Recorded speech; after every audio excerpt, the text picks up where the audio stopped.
Yo guys, welcome back. Today we're going to be covering an updated Ines build focused on Purge 30, but completely viable for all mobbing content. This is a build that has become my go-to mobbing build. With the new Mutant Cell additions to the Arche Tuning board, of all the Descendants, I'm getting the most questions about applying them to Ines, so that is what we're going to do.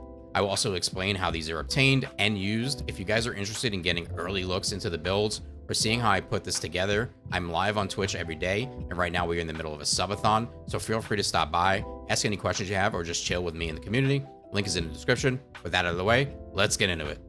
So let's start out with the mods, and this has been covered before on the channel. We are no longer using Time of the Hunting Hounds. We have dropped that. The animation just sucks in my opinion. Specifically for Purge 30, you're going to want to be undercover or you're going to get slapped by the elites. So we have dropped that, even though it does do more damage. Just the whole casting animation and the animation of it is just bad, and you do not want to run that in Purge 30.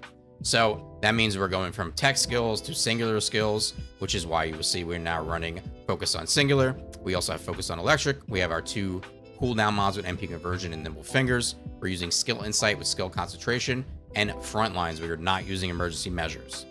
Then we have our 1 HP mod, our skill expansion mod for our range, and maximize conservation.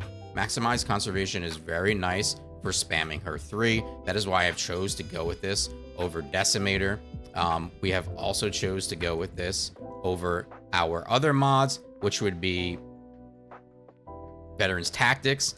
Just not a fan of that at all. I do not want to rely on that, especially in Purge 30. And then the other option would be Potent Collector. This is just unnecessary. With Maximized Conservation, you save so much skill costs, and you are completely able to spam. And I run this in all content in the game with her. And if I am mobbing on her, I am running this. Now let's get into our reactor. We're using an electric singular reactor. We of course have our mounting for our tactical rifle, and then we have a mounting for our handgun, which is going to be Last Dagger, specifically for Purge 30. We have it built for chill, specifically to kill Greg, but you can kill Greg with this build with just your skills, as long as you have enough custom resource. Sometimes you do, sometimes you don't. Some hits on him were solo, no Luna with me, 20 to 25 million on Greg. You can actually do three shots with your 3 and fully take down his health bar. And now for our set, something really big here. We're not using Slayer. We want the Hunter set for the cooldown, and we are using the Plague 2 set for the singular skill power. This is going to outweigh the Enlightened Mage set, which is just giving skill power. The singular skill power is going to be better. Of course, make sure you have your MP on all of these pieces, and your processor, of course, does not matter too much. All right, so now let's get into our Arche Tuning board. It's very simple. We had a lot of points going to little things that we didn't need before. So we have used those to come over here, and we did have to take 1 node at a crit damage, but it's worth it for getting over here. And we're using electric cohesion. This is going to stack 3 times when you defeat an enemy. Way better than just having this crit damage and these other little buffs here. I think we chose like health and maybe a couple of blue skill power nodes before. So this is just better in general. So I've swapped to another character just to show how applying this works. You're simply going to click on this to activate it. Now, as you can see, it's going to be an equipable socket type, which is going to be a C.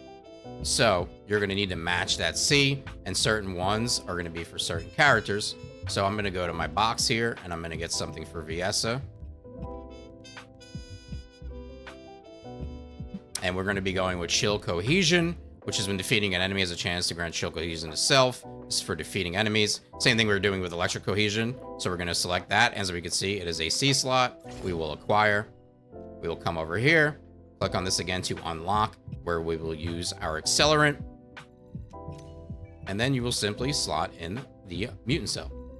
And that is it. Now, if you want to take it out, you will have to pay with the scissors consumable. And this only applies to this exact loadout. So if I switch here, I do not have access to this. I will have to pay the fee again, and I will need another copy of the mutant cell.